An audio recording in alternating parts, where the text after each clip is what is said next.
안녕하세요. 이광재의 끝내주는 경제 시작합니다. 요즘에 AI가 대세라고 합니다.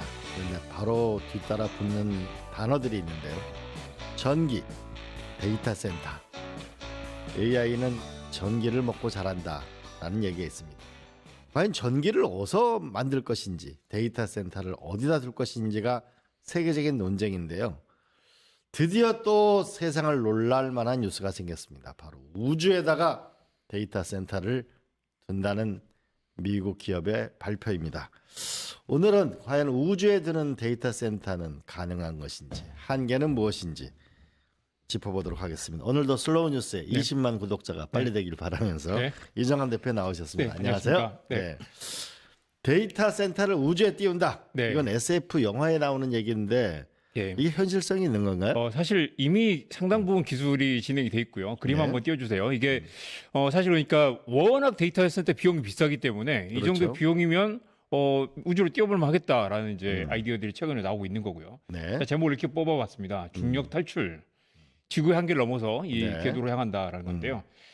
지금 이제 보시면 이게 우리가 AI 데이터 센터 이야기할 때 나오는 이야기가 계속 이거잖아요. 지금 용인의 반도체 클러스터도 그렇지만 당장 또 이제 그 AI 데이터 센터를 어디에 지을 거냐도 관건이 될 텐데 세 가지 이슈가 있습니다. 하나는 이제 전기를 어디서 끌어올 거냐. 그렇죠. 또 하나는 또 물을 어디서 끌어올 거냐. 냉각 비용이 들죠. 그리고 사실 또 미국에 보면 이 AI 데이터 센터를 어디다 짓느냐를 두고 또 사회적 갈등이 굉장히 심각합니다. 이 그림 한번 보시면 이게 이제 뉴욕타임즈 며칠 전 기사인데요. 뒤쪽에 보이는 게 이제 페이스북 메타의 데이터 센터고 이 앞쪽에 있는 지역 주민들인데 메타가 들어온 뒤에 지하수가 끊겼다. 이거 어떻게 해결할 거냐라는 이제 그 지역 갈등이 폭발을 하고 있습니다. 그래서 AI 데이터 센터가 들어와도 여기에 고용이 창출되는 건 아니고 사실 이제 그 여러 가지 인건비라든가 아니 뭐 여러 가지 지리적 조건이라든가 그런 걸 찾아서 왔을 텐데 실제 지역의 발전을 전혀 못 준다. 한국은 특히 땅이 좋기 때문에 이런 이제 거대한 AI 데이터 센터 어디다 지을 거냐도 굉장히 관건이 되는데요. 사실 이거는 보시면 결국 전력과 물과 공간 세 가지 문제인데 이걸 다 해결할 수 있는 데가 우주라는 거죠. 보시면 이제 우주로 올라가면 일단 태양광을 24시간 한 달 내내 그 끊기지 않고 받을 수 있기 때문에 이렇게 이제 가까우니까 가깝기도 하고요. 이게 이 궤도를 돌면서 하루 종일 태양을 받을 수 있는 거예요. 하루 종일 24시간 한국은 받으니까. 지금 이제 그 동서길이 짧아서 놓더라도 이 하루 5시간이 채 일조량이 안 된다는 얘기가 나오는데요. 이게 이제 그 놓으면 굉장히 또 구름 없이 태양광을 무제한 받을 수 있는 데다가 이게 이제 지상 대비 한 8배 정도 태양광 효율이 높아진다고 합니다. 그리고 두 번째는 이제 아까 물인데 이게 이제 우주로 가면 영하 270도 정도 되기 때문에 우리 우주 영화 보면 막 얼음이 어마어마 추우니까 그러니까 이제 이게 그냥 워낙 차갑기 때문에 열이 그 열 효율이 굉장히 높아지게 되죠. 그러니까 나온 즉시 바로 이렇게 100m 올라갈수록 0.5도씩 낮아지니까 냉각이 될 테니까요. 그래서 이런 문제. 그다음에 아까 이제 그 미국에서 이제 데이터 센터 지역 갈등이 있지만 그런 문제도 부동산 문제도 완전히 해결되는 거죠. 한번 제가 그 영상을 하나 보여드렸는데요. 한번 그거 띄워주시겠습니까? 이게 이제 미국에서 이제 그 실험하고 이 그림 보시면 지금 우주선으로 데이터 센터를 싣고 가요. 가지고 이렇게 이제 토해내고 저기 자동으로 위치를 찾아가서 이제 그 결합이 되는데요. 저 박스 하나가 1,000kg 정도 된다고 합니다. 공중에 떠 있는 거예요, 아니면 어디? 지금 우주에 올라가 있는 거죠. 화성에 아니면 지구궤도. 지구궤도에 올라가서 저렇게 이제 저걸 장착을 하는데 지금 확대해서 보면 저게 다 지금 태양광 패널인데요. 태양 패널이 가로 4km, 세로 4km. 전체 이게 이제 5기가와트 정도 되는데 이제 그만 돌려주셔도 됩니다. 이게 이제 아까 궁금해하셨던 거 이겁니다. 이 그림 보시면 제가 띄워드린 그림 보여주세요. 보시면 이게 이제 굉장히 낮은 궤도에서 돌고 있습니다. 보면 이제 맨 위에 있는 게 이제 고궤도 위성이고 중궤도 위성이 있고 스타링크, 저궤도 위성이 있고요. 스타링크가 이제 300km에서 600km 정도 되는데 이 이제 데이터 센터는 325에서 그보다 좀 낮은 궤도 320km 정도에 이제 설치한 거다. 저궤도 위성보다 낮은 데 위치하는군요. 그렇습니다. 그래서 놀랍게도 이 이제 데이터 센터 아까 그 가로 세로 4km짜리가 올라가면 우리가 보는 보름달의 4분의 1 정도 크기가 될 거라고 합니다. 그러니까 지구에서도 이게 판때기가 보이는 정도의 굉장히 거대한 이 태양광 패널을 우주에 띄워놓는 건데요.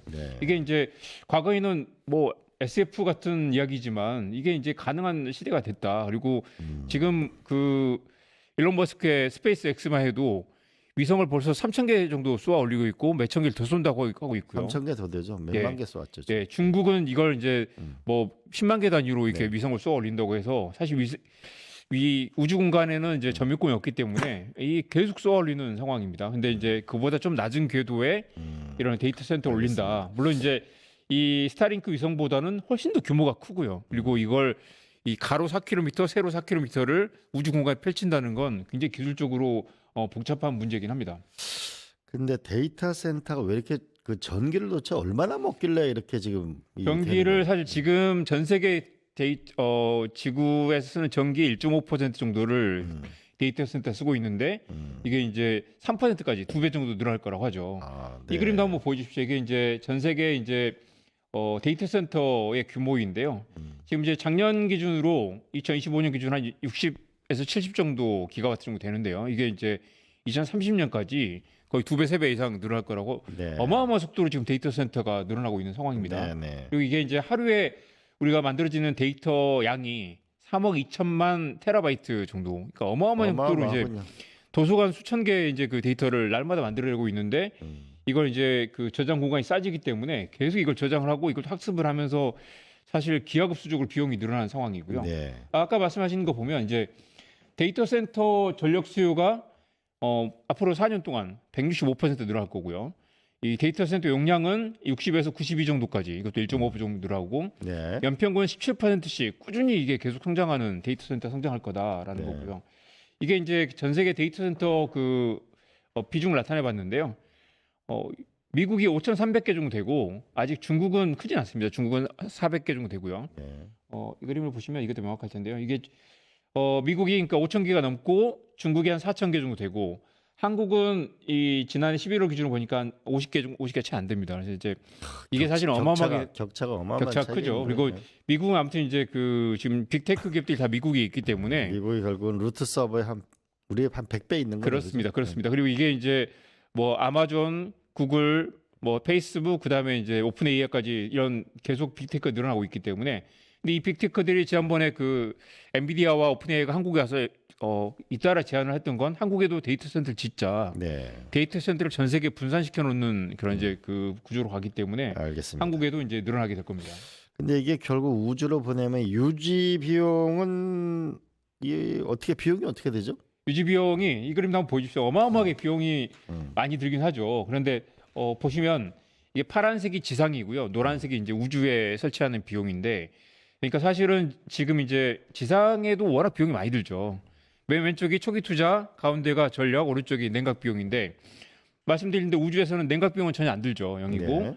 전력은 이제 태양광 이제 패널을 조종하는 정도의 전기가 그 비용이 좀 들 텐데 그게 조금 들고요. 이게 억 달러입니다. 억 달러인데 네. 억 달러고요. 그래서 보면 이제 초기 투자는 아직은 이제 모르지만 지금 이제 추산하기 어렵지만 초기 투자 비용도 우주로 보내는 게 로켓으로 쏘아 보내는 비용이 계속 줄어들고 있기 때문에 이게 상용화될 정도 2028년 이후가 되면 이제 최종 완공 시점 2035년으로 보는데 그때쯤 되면 지상에 짓는 것보다 훨씬 싼 비용으로 우주에 올릴 수 있다라고 보고 있습니다. 이게 보면 이 그림만 봐도 전체 비용이 10분의 1에서 20분의 1 정도까지 줄어든다고 볼 수 있습니다. 그러니까 초기 비용도 줄고 운영 비용은 더 줄고요. 근데 이러면은 운영 부분에서 네.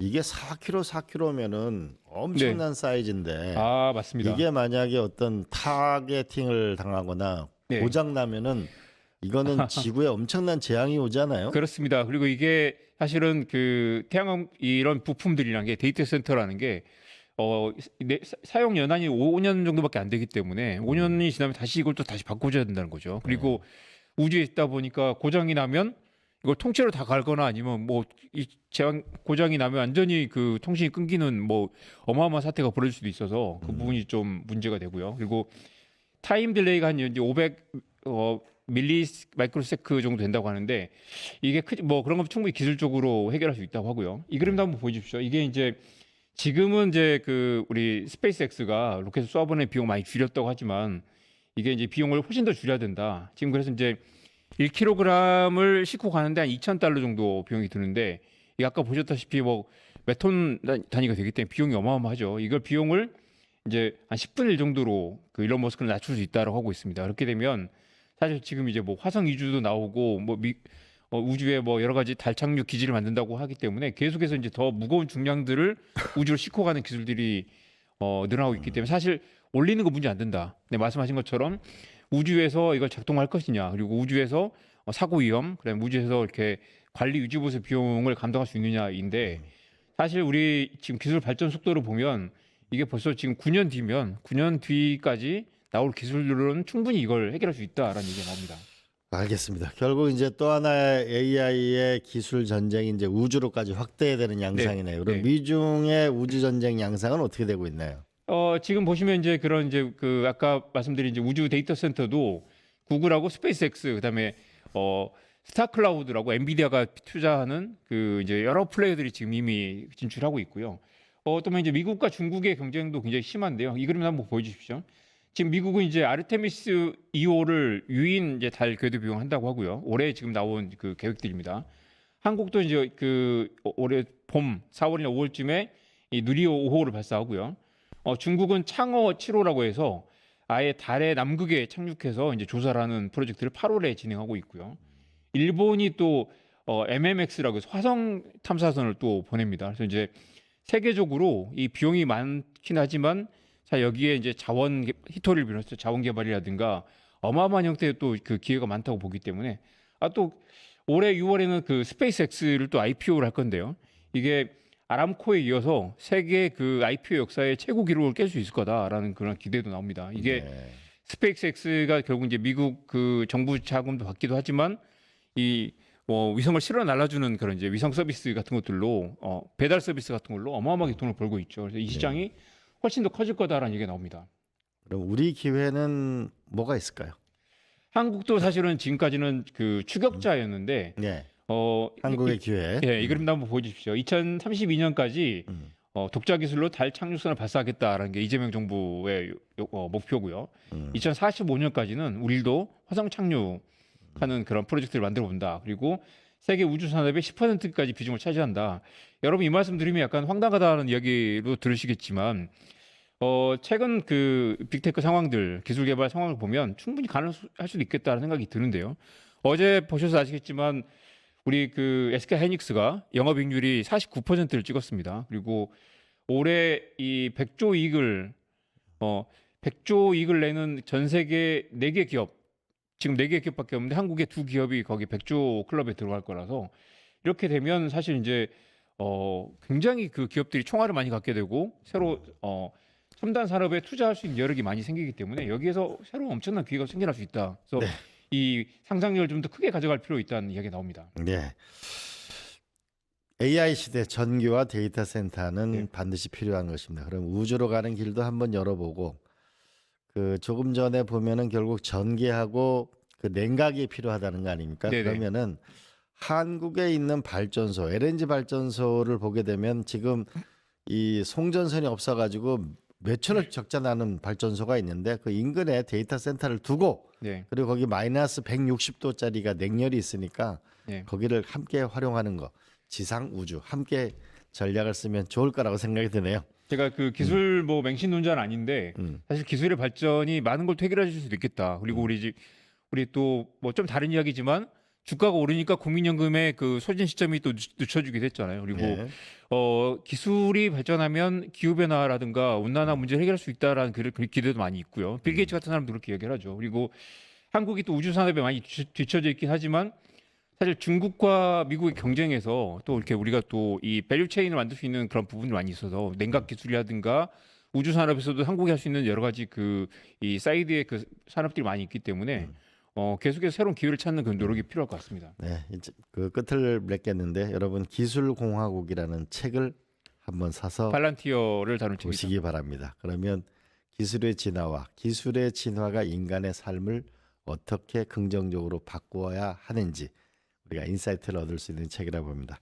자, 오늘 슬로우 뉴스 이정환 대표님 감사합니다. 저는 잠시 광고 보고 다시 찾아뵙겠습니다.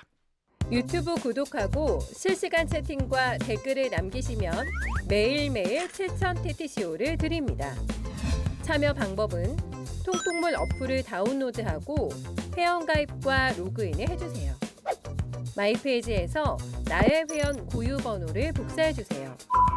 유튜브 구독 후 실시간 채팅이나 댓글창에 고유 번호를 한 번만 입력하면 준비 끝! 지금 유튜브 채팅과 댓글 쓰기 참여하고 실천 TTCO 받아가세요.